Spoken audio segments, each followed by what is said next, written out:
Shalom, salam podcast eksposisi. Kita akan belajar tentang 1 Tesalonika 4 ayat 17. Apa artinya kita akan bertemu Tuhan di udara? Rasul Paulus mengungkapkan sebuah misteri dalam 1 Tesalonika pasal keempat. Tuhan Yesus akan turun dari surga, mereka yang mati di dalam Kristus akan dibangkitkan. Dan sesudahnya kita yang hidup yang masih tinggal akan diangkat bersama-sama dengan mereka dalam awan menyongsong Tuhan di angkasa. Demikianlah kita akan selama-lamanya bersama dengan Tuhan. Pada ayat 17, fakta bahwa kita akan bertemu dengan Tuhan di angkasa adalah penting.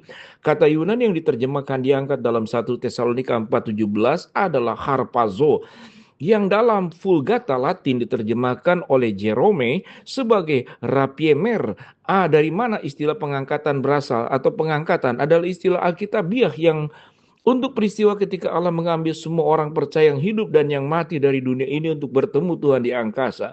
Sejak saat itu, gereja akan bersama Kristus di surga, di mana semua orang percaya akan tinggal bersamanya di tempat yang ia persiapkan. Lihat Yohanes 14 ayat pertama sampai ketiga.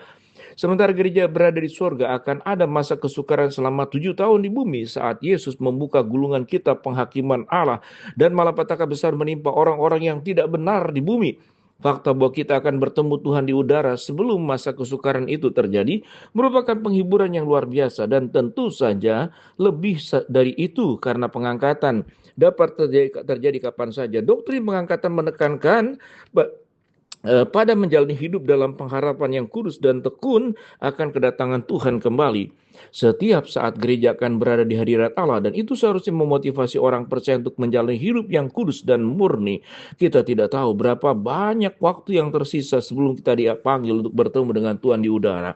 Oleh karena itu, kita harus mempertahankan pelayanan yang aktif untuk kemuliaan dan kehormatan Tuhan, tidak membuang-buang waktu atau menyanyikan kesempatan. Lihat Efesus 5 ayat 16. Setiap saat gereja dapat berada di hadirat Tuhan, dan kemudian kita akan memberikan pertanggungjawaban atas hidup kita.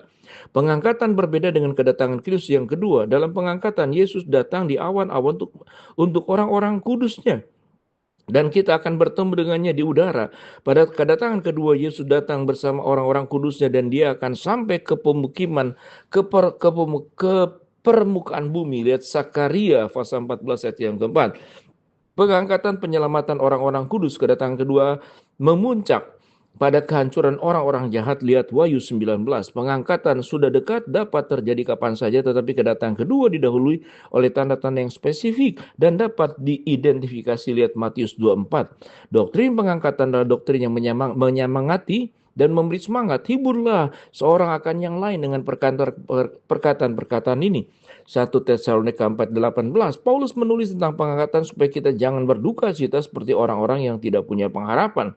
Ayat 13, bahasanya sangat mirip dengan perkataan Yesus dalam Yohanes 14 ayat yang pertama, janganlah gelisah hatimu. Kebenarannya adalah jika seorang percaya kepada Yesus sebagai Tuhan dan Juru Selamat, maka ketika Kristus datang, dia akan membawa orang itu bersamanya. Shalom, salam podcast eksposisi.